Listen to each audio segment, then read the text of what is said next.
Hi, everyone. This is Aaron for SOLA Network. And today we have Matthew Kim. Matthew, it's been a while since I've talked to you. Can you reintroduce yourself to us? And then we'll talk about your book, Preaching to a Divided Nation. Hi, Aaron and SOLA Network. It's good to be with you again. I've been recently transplanted to Texas, and my family and I moved to Waco in June of last year. So we're now at Truett Seminary and Baylor University, and I'm teaching pastoral leadership and ministry here. Yeah, I saw that move. So you really are covering the nation, I guess, when you say preaching to a divided nation. Can you give us an introduction to this book? And maybe you can use this question to answer it. Are we really the United States? Wow. Well, I know that during President Barack Obama's presidency, one of the phrases that he repeated often was basically, there's the red states and the blue states, but no, we're the United States. And that's the ideal. I think that was the original intention for there to be unity in this country. But as you know, there's just so many things that we can't seem to get along about and agree on. And one of the things that we think, Paul Hoffman and I, who co-authored the book together, we really want to see that we can be Christ-like and Christ-like toward each other, even when we disagree. And I think that's part of the problem, is that we're so quick to want to be right and say that we're right and not willing to hear from the other side. And that has perpetuated in our nation and probably pretty much the whole world. So what we want to do is not try to get people to agree, because that's not always the end goal. The end goal, as Jesus pointed out in his prayer in John 17, is that we would be one. And one does not mean uniformity, as Tony Evans said recently on a tweet. Unity is not uniformity. It is simply that we can get along, that we can still fulfill the mission of God, even though we have differences. Yeah. Your book goes into detail about how we can promote, I guess, unity in our congregations. But how would you answer people who say, hey, we just need to focus on the gospel, just preach the gospel? What would you say your book has to say to that? Sure. I guess it really depends on what people mean by the gospel. And there is much division. And as you know, Aaron, in the last 10, 15 years, so many people have been writing about what is the gospel, and articles, books have been coming out, podcasts about that. And really, if you're defining the gospel as the salvific work of Jesus Christ and his perfect sacrificial life that he lived, his death, burial, resurrection, his ascension, and eventual return, then I think we have a starting point to say that we are to preach the gospel. But even as we preach the facts of the gospel, we want to consider where people are.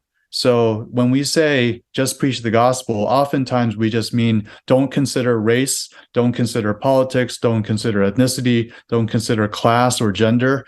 Just give them the gospel. And if that definition that I said earlier is your definition of the gospel, then of course we want to preach that. But if it's really about, I want you to conform and assimilate and be like me, and not really consider other people and their context, then I think that it's difficult for me to say just preach the gospel. We still contextualize the gospel in these different spheres of life for particular people. No, that's great. Can we go off script a little bit? Can I ask you? Sure. You talked about like race, right? And so this is for SOLA Network. How does preaching to maybe an Asian American context, or thinking about Asian American ethnicity, play into that thought process? Yeah, well, I mean, that brings us to a different book that we've talked about before with Daniel Wong on finding our voice. For an Asian North American perspective. But I really think some of the issues that are predominating in Asian American culture is simply a reflection of what's going on in the States. And essentially that we are to think about, at least what I've been advocating for over 20 years, Aaron, is that Asian American preachers actually look at what it means to be bicultural or multicultural. And that's one of the absences and gaps that I've noticed in preaching in many circles, is that we have been taught and trained in white institutions, and we have not really talked about race and ethnicity and what it means to have our Asian and American ethnicity, culture, all of that brought into the preaching moment for hermeneutics and preaching. So those are some things I've been thinking about for a long time, and we've made a little bit of progress. I think we can do a lot better. But we are part of a byproduct of the American culture, and as well as whatever Asian ethnic background we come from. Those two merge together, and it becomes a complicated process. So I don't think we're immune. We're actually involved, and we're steeped in the same struggles that our white or African American or Latino American friends are struggling with too. It's just we're all divided in different ways. I appreciate that. I think that I know that you're very good at talking about those things and putting it up front that, hey, this is an issue that we need to talk about, and that should play into, I guess, our hermeneutic. In the book, you mentioned that we should see scripture through the lens of reconciliation. Is that correct? Is that what you said? I want to ask you why reconciliation? Okay, like how do you see it being reconciliation? Like, what does that mean to see the entire arc of scripture through that lens? And how would you say maybe we should do that versus other ways of seeing it? Maybe like how people would say, oh, look at it through the lens of a kingdom perspective instead. Sure. Well, we know from Genesis 1 and 2 that pre-fall, Adam and Eve were united with God. They were not needing reconciliation because they were sinless at that point. There was perfect union. But then once we get to Genesis 3 and the fall, from that moment on, history tells us, the scripture tells us that we're fallen, and there was a complete separation, and that we can no longer enter the Garden of Eden in its perfect state. So we're corrupted. And because of that, God has been on a mission for all these years to reconcile people to himself, as well as having people reconcile to each other. And so reconciliation is a complicated process. It's actually very difficult. It requires two parties to be able to acknowledge sin, to confess that sin, to pray together, to forgive each other. It's not an easy process. But that's what Jesus has done for us.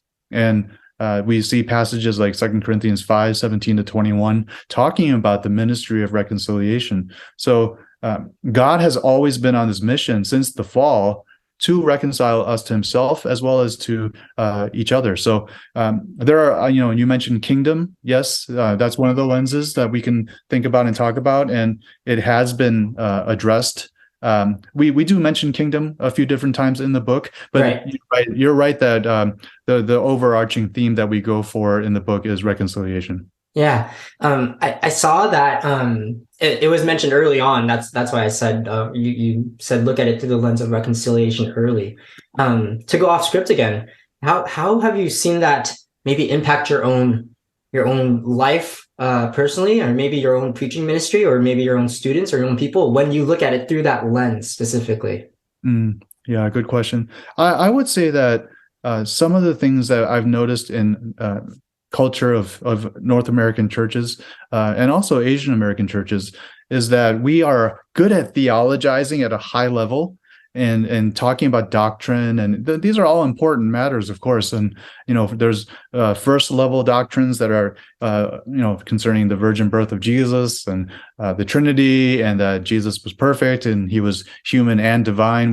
Those are all important aspects of what we need to teach. But I would say at the same time that one of the things that we're often struggling with to communicate to our churches, and I think it's because we struggle with it as preachers and pastors, is that it's hard to reconcile with people.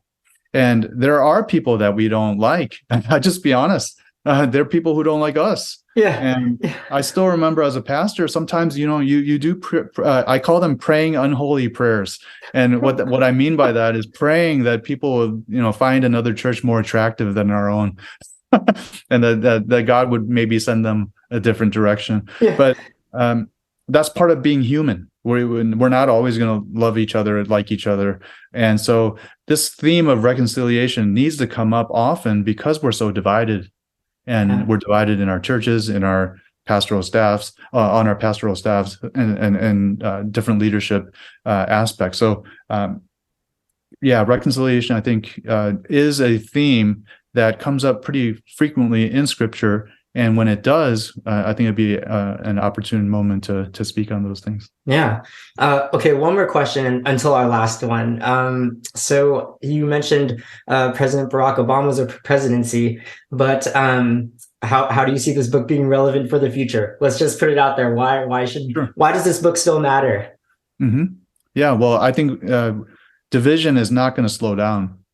It's accelerating. Okay. So when we're talking about when Paul Hoffman and I talk about these different isms like classism, ethnocentrism, gender, sexism, and politics, those are four of the common areas where we're all struggling. Yeah, big issues. Yeah, there are different issues that keep coming up. Yeah. So this was not a book for just 2008 or 12 or 16 or 20 or 24. And until Jesus comes back, we're going to see these struggles. Yeah, so, absolutely.